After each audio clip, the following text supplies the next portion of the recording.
Liyayikhetheka umgedlela inkosi enkulu uBombela isitimela samampondo baba mkhulu phakade ame. Namhlanje igumgedlela likuphathele lenkuxa lena yaseBelgium ekuthiwa nguKing Leopold. Le nkuxa phela iyona eyayiphethe umsebenzi omkhulu wokukazatha lelizwekazi lase-Afrika ukuthi amazwe lawa ase-Europe azozuza liphi izwe lase-Afrika. Le nkuxa lena kuthiwa nguKing Leopold II wayephethe nabo futhi abefundisi, ebafundisa ngemithetho yokuthi kufuneke befike belilethe kanjani ivangeli e-Afrika ukuze bezodusa abantu abamnyama, ukuze phela bezuze umnotho lona abawufunayo e-Afrika. Phela inkuxa lena yayiphethwe khona laphaya eBritain, iphethwe uye phela uNtomkhulu. Impela yayikama lenkuxa, ikama izwe lobabamkhulu, ikhipha amasayithi phela ikhiphela abelungu bakubo.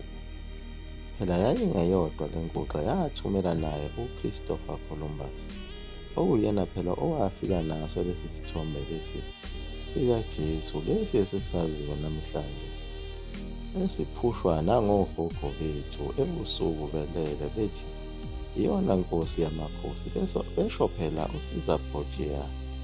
Lona phela wayewumfana wayezalwa uPope Alexander wesithupha. Lo mfana phela wayewumkhuzi wamabutho futhi engungqingili. Kwasetshenziswa isithombe sakhe ngoba phela uyise wayemkhulu kakhulu enkolweni yamaRoma. Nangu futhi nomdwebi okuyena owayedweba yena lo mfana wayezalwa nguPope.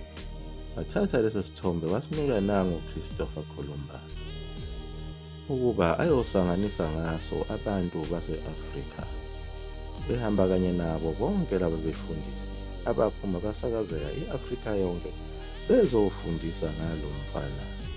Nguye phela uMichelo Longelo lona owumdwebi. Kodwa labefundisi ababethunyelwe eSouth Africa babethunyelwe kuqala kunalaba ababethunyelwe eCongo. Le nkomfa eyayibanjwe lapha kwakungeyona phela yokuqala.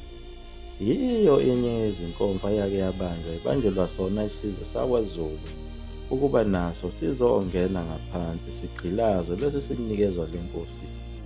Njengoba kule nkomfa yayisibanjwe eCongo eyayibizwa ngokuthi i-Berlin Conference, eyayibanjwe ngonyaka ka-1884, 15 November, kwaze kwayoba mhlaka 26 February 1885, ibanjiwe le nkomfa yase-Berlin Conference.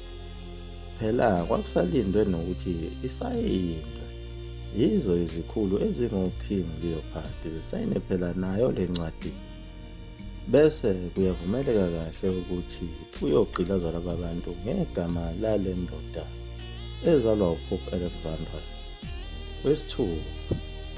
Amazwe ayekhona lapho kwakuyilawa: Austria, Belgium, Denmark, France, Germany, Italy, Netherlands, Portuguese, Ottoman Empire, Russia, Spain, Sweden, Norway. Ibingasala kanjani phela i-United Kingdom, umthakathi wezindaba. Onke lamazwe kwakwase-Europe ngaphandle kwe-United States nayo eyayizifakile khona lapha.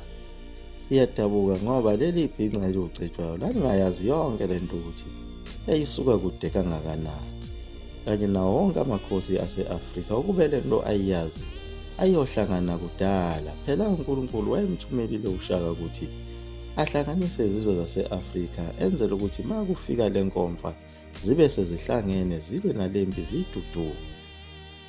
Le ncwadi okwakuzodungwa ngayo abantu umqondo yiyo-ke lena efundeka kanjena.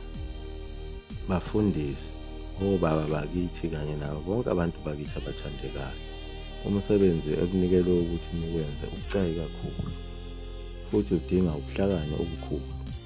Ngokuqinisekileyo uzohamba uyoshumayela, kodwa ukushumayela kwakho kufanele kukhuthaze ngaphezu kwazo zonke izinhloso zeBelgium. Inhloso yakho eyinhloko umsebenzi wethu eCongo. akuwona ukufundisa abamnyama ukwazi uNkulunkulu. uNkulunkulu bamazi kahle kusukela emandulo.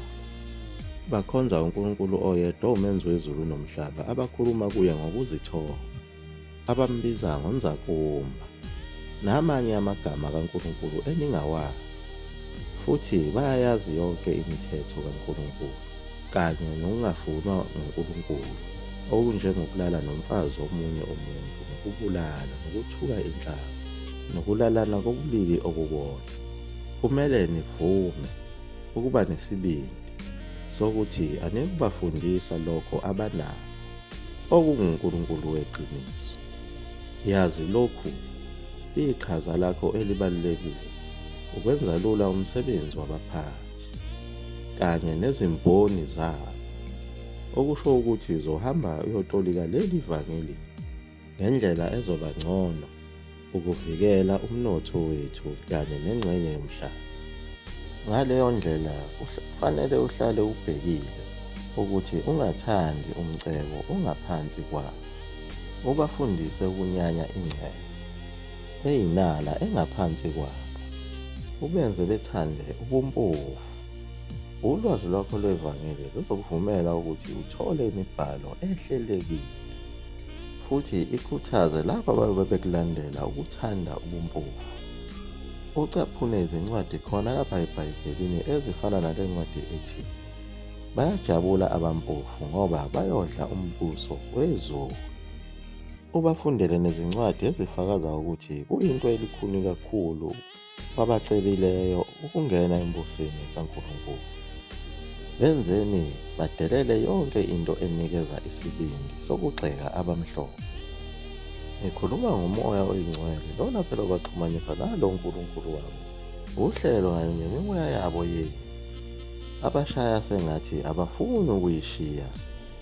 Kumele nenze konke okusemandleni enu ukuba nenze lonke ukulenzala linyamalale leli gugu labo. Konke niyobe nikwenza niqondise ngqo ebantwaneni abancane, ngoba ngeke bavukele umfundisi ngelinye ilanga. Lokho kuyodala ukuphikisana nemfundiso yabazali babo.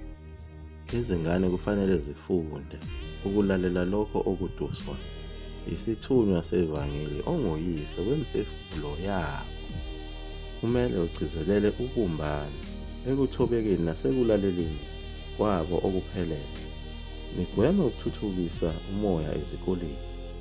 Nibafundise ezikoleni kodwa niqinisekise ukuthi abacabangi. Ekupheleni kwale ngqungquthela nizothola ezinye izincwadi eziningi enizonikezwa zona ukuba niyoshumayela ngazo. Shumayezani abamnyama ukuze behlale kuze kube phakade bethobela amakhuluni amhlophe, ukuze bangalokothi bavukele izifungo enabafungisa zona nezibopho abadlula kuzo. Uhlabelele nsuku zonke futhi bayajabula abalilayo ngoba umbuso kaNkulunkulu ungowabo. Amen. Iyona-ke incwadi yakhe uKing Leopold II waseBelgium, okunguyena owanikezwe lowo msebenzi wezimishini zokukholoniza i-Afrika. Phela le ncwadi yatholakala ngokuthi iputshukele komunye wabafundisi ababengabantu abamnyama. Le ncwadi yayihlala emabhayibhelini abelungu laba phela babethunywe kuye uKing Leopold lapha e-Afrika ukuthi bahlale beyifunda bezivuselela ngemithetho yokuthi iBhayibheli nevangeli bazolifaka kanjani e-Afrika. Kanti kunensizwa eyayimfundisi khona eCongo sebeyifakile kulo leli vangeli. Bethembile le nsizwa kanti izonikezwa iBhayibheli ngephutha. Elalina le ncwadi yawuchitha kanjalo umuthi inkonyane. Balithola kanjalo abantu baseCongo leli qiniso thina esingalifuni. Liyaguqa lapho ekumgedlela mzulu amafutha omkhovu uDuwintombi nesoka phakade. Amen.